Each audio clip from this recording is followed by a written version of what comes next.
everyone, this is Rice and this is Rafael, and this is Quest Canada. So in this video, we will talk about the Nova Scotia Skilled Worker Program. The Nova Scotia Skilled Worker Program has been active for a very long time. The NSSW essentially allows a company in Nova Scotia to employ an international applicant or a work permit holder without LMIA.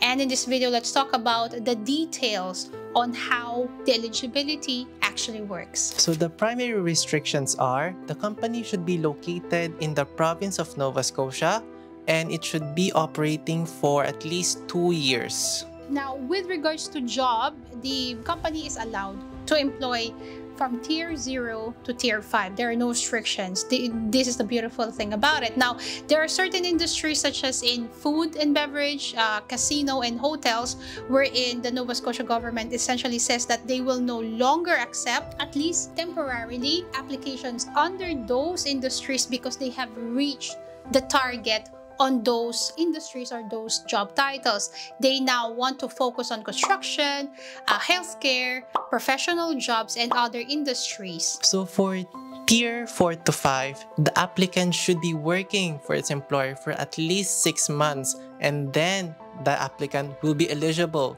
to apply for the permanent residency under the Nova Scotia Skilled Worker Program. Do note, guys, that Tier 0 to 3 does not require any experience of 6 months with the company in order for the person to apply for a permanent residency. So that's only applicable for Tier 4 to 5, 6 months of experience with the company, but Tier 0 to 3, no experience required for the same company. There is a general requirement though. There is a requirement that you should have a 1-year experience in general, either inside or outside Canada, for the same job offer that you receive. So if you receive a job offer as an accountant or a bookkeeper, you should be able to prove that you have at least 1 year of work experience anywhere in Canada or anywhere outside of Canada in order for you to be eligible under the Nova Scotia Skilled Worker Program. So this pathway is a direct PR pathway. So if you receive a nomination from the province of Nova Scotia, then eligible to apply for a PR. Yeah. So this is quite interesting because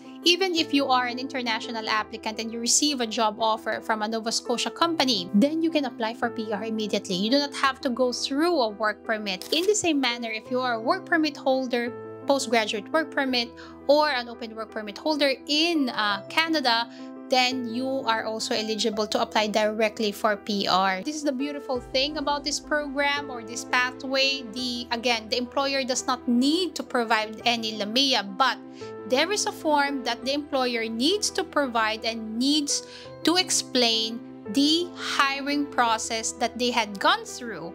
And this form is called the NSNP 200. The NSNP 200 essentially is required by the province of Nova Scotia to be fulfilled or to be submitted by the company in Nova Scotia that's hiring the applicant. In this form, the employer should explain specific details, what the company had entailed, what the company advertised, and how long the company looked for a domestic person, a Canadian PR, or a Canadian citizen in order to fill the job. And even with all the activities that they had, advertising online or even on newsletters or magazines, even then, with all the advertisement that they did, they were not able to fill this job. And therefore, this allows them to employ an international applicant or a work permit holder. So if you wonder what are the jobs that are eligible for the Nova Scotia Skilled Worker Program, please go to the questjobs.online and go to the categorization and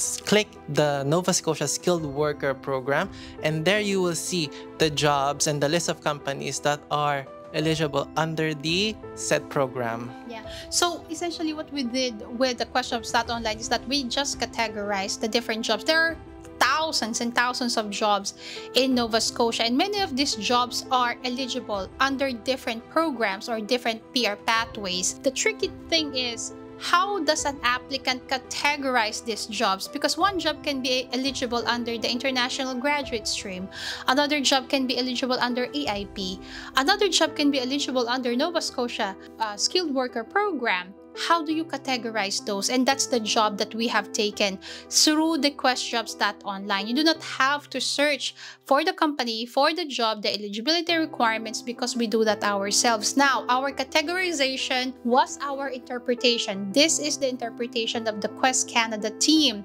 We did not consult with the company or with the IRCC for that matter to confirm the categorization. The categorization information are all available online. It's a public information, and we have interpreted this information, thereby allowing us to categorize these jobs as per the pathway that is suitable to them.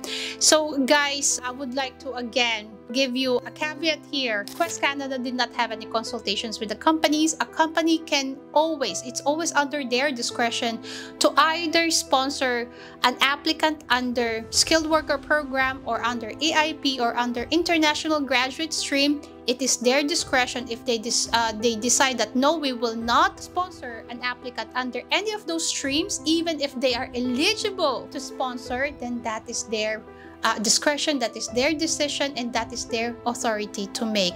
With QuestJobs.online, we nevertheless categorize the jobs in order to make your search and apply scenario and process journey as easy as possible. So again, you are absolutely welcome to create and register under the QuestJobs.online. We have got a free trial, guys. I hope that you take advantage of that, and I hope certainly that we are able to bridge your goal of finding a job and landing a PR pathway or work permit pathway in Canada.